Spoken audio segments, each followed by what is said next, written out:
ផ្លូវរដូវបញ្ចុំចាប់ដូនតាយំទុំដើមសង្ការបញ្ចុំឆ្នាំនឹងប្រលឹងមានស្នេហ៍ទៅវត្តណាដែរបងសុំទៅផ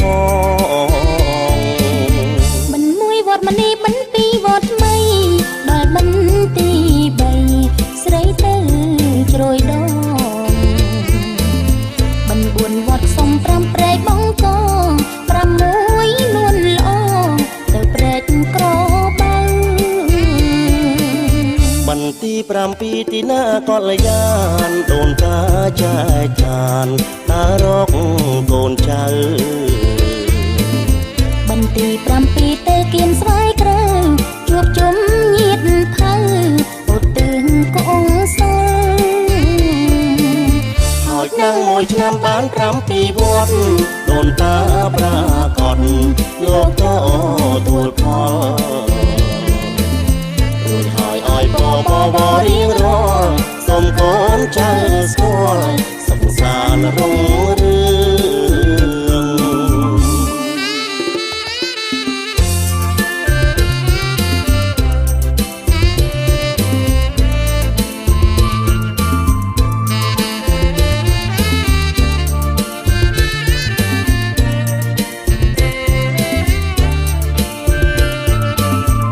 ងហូរកាត់ផ្លូវរដូវបញ្ចុំ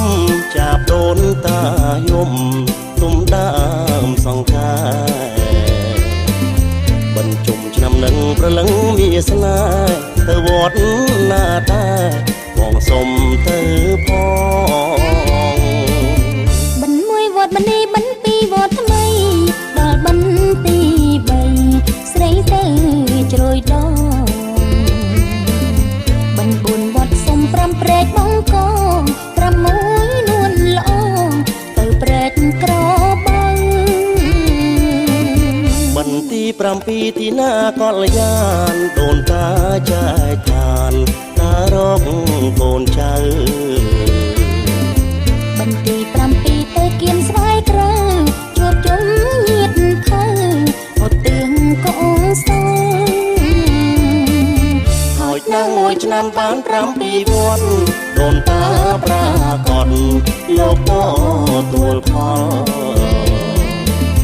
រួចហើយឲ្យបរៀងរាល់សូមកូនចៅស្គាល់សុខសាន្តរុងរឿង